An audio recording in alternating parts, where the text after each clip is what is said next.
I'm Loren Campbell, With Loren? president of Utah Public Lands Alliance. Nice. And they're the main reason everybody gets to come out here and do this, right? You guys put on most of the show. And Well, actually, I don't want to take credit where it's not due. Desert Roads and Trails is actually the nonprofit organization that Okay. puts on Winter 4x4 Jamboree. And they're the ones that actually put in all the work. UPLA is one of the beneficiaries of all their efforts because we get a substantial donation every year. UPLA is one of the beneficiaries. That's Nice. that's Okay. really, and the good thing about Desert Roads and Trails, they donate almost all the proceeds back to different organizations that support OHV here in Washington County. Awesome. So they support search and rescue. They usually support the town, the city of Hurricane, and then UPLA. Nice. So, great event. Heck yeah. No, it's been a good event.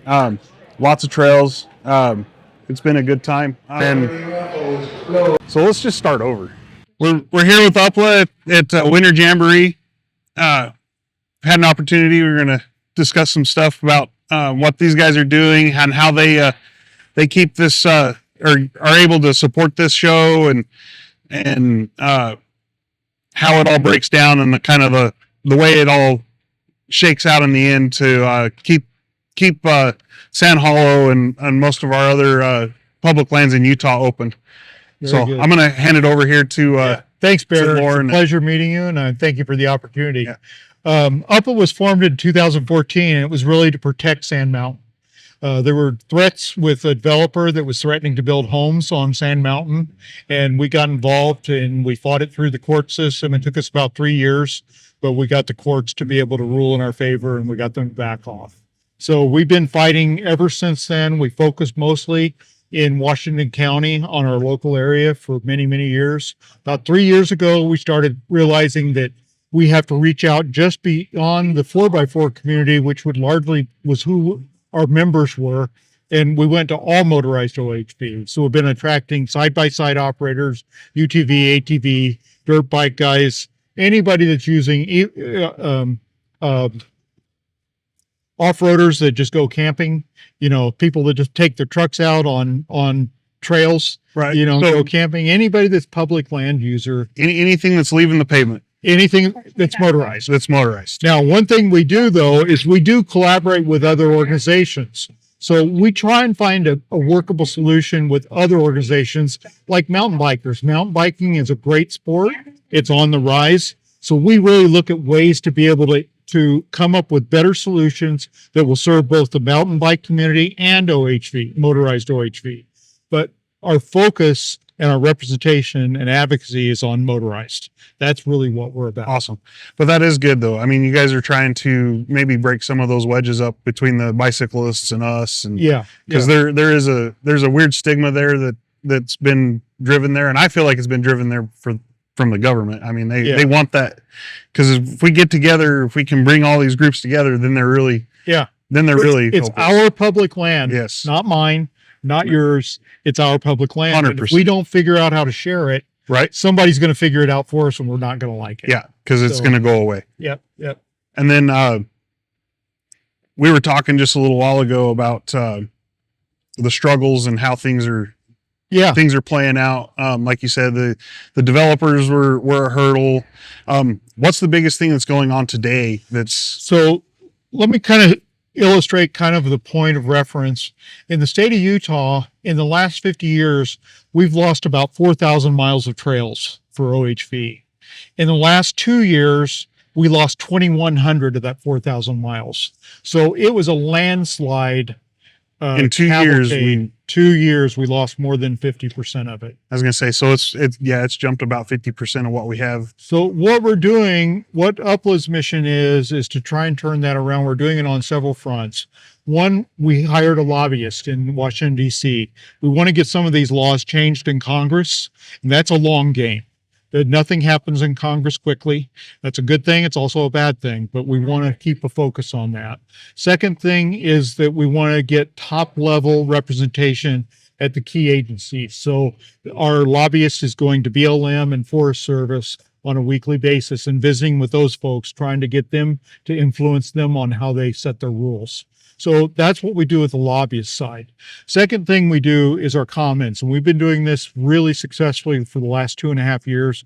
We've engaged on 25 different land actions in the state of Utah and some federal land actions that we think will impact Utah. And each one of those comment sets is anywhere between 50 and 120 pages in length. So we provide some of the best comments, and our comments are being used not only to influence the decisions and try and get the decisions they come out with to be more favorable in less closures, but also to give legal support, legal standing. No matter where we go, we can't get away from a microphone or a megaphone. Yeah, that's all right though.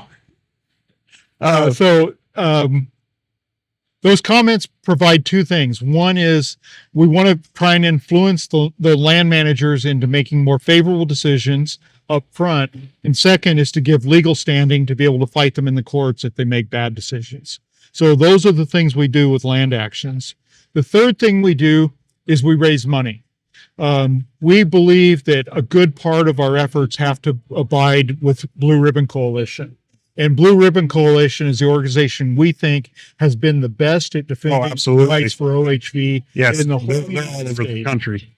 And so we have donated $150,000 to Blue Ribbon over the last 2 years. And we think that is a good investment of our money because it enabled them to hire a in-house counsel, which enables them to look at 4 to 5 times more land actions by an attorney than they were previously. So they get a chance to be able to pick the lawsuits that we need to win. That's super awesome. So, and then my last real question is, as land users as we are, and we all know we have those guys that they go out there and they don't have any idea what they're doing. They just picked up a new Jeep or they picked up a new side-by-side and they come out and next thing you know, they're driving where they're not supposed to be and that kind of stuff. What do you think is the best tool for some good education for these kind of?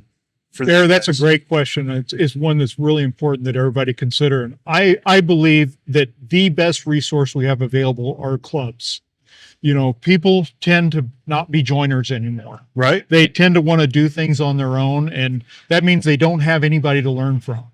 And so we really believe in the power of clubs. And we think clubs is our number one defense at being able to teach people etiquette, to be able to get them to focus on trail projects that need to be done to maintain the lands. Because let's face it, the government never has enough money to be able to do trail repairs or do trail maintenance. They can't. There's no hope of changing that. And truthfully, I don't know that I want the government out there doing my trail repairs and stuff, because next thing I know, there's not going to be an obstacle there. They're like, oh, we need to pull this up in order to have it there. So we really want to leverage those clubs and empower them, help them grow stronger. And that's why our latest mission has been to actually hire our first employee. Our first employee is our new executive director, Mike Lamar, and his job is going to be to travel throughout the state. He's going to be living on the road, and he's going to be visiting clubs, scheduling clubs to go visit them, to talk about whatever their needs are. You know, talk to them about projects they want to do, talk to them about education, talk to them about getting involved and how to write substantive comments when land actions come up. And I think the biggest challenge that we have is apathy, because we have a tendency a lot of times to believe somebody else is going to take care of it for us.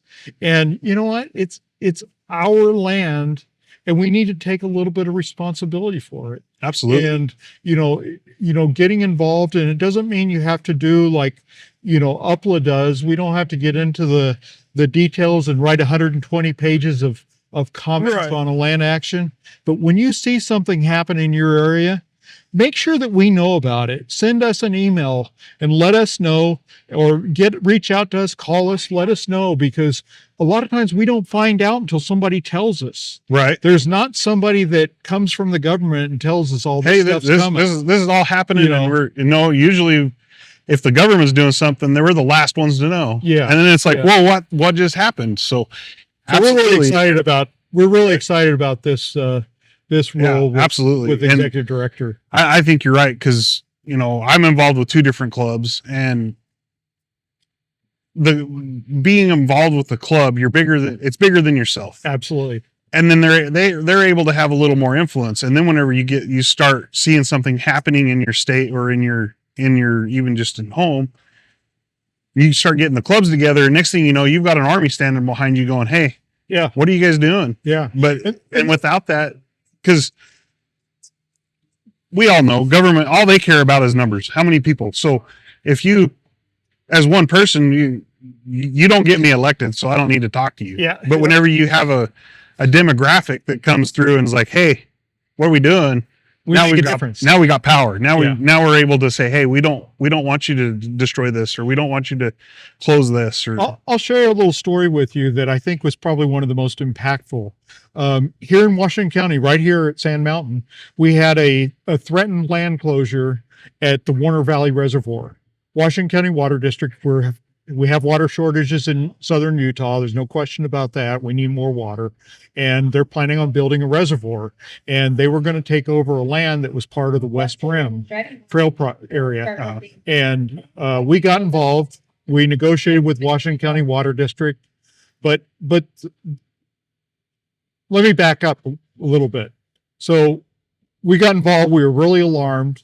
And we found out the plan was released on a Thursday night, and they were having a public hearing on Tuesday. So 5 days later, they're going to have a public hearing. Nobody was going to show up. We got tons of people involved. We had 800 people show up at the St. George Library on a rainy Tuesday night. We had TV coverage from 2 TV stations. Yep. And, we set the stage that we are an entity that demands to be dealt with. Absolutely. And that set the stage and enabled us to negotiate with Washington County Water. Washington County Water District has been one of our best partners. They get us involved anytime they're going to build a new pipeline to let us know, what's going on, so we can look at it and see if it has any OHV impact.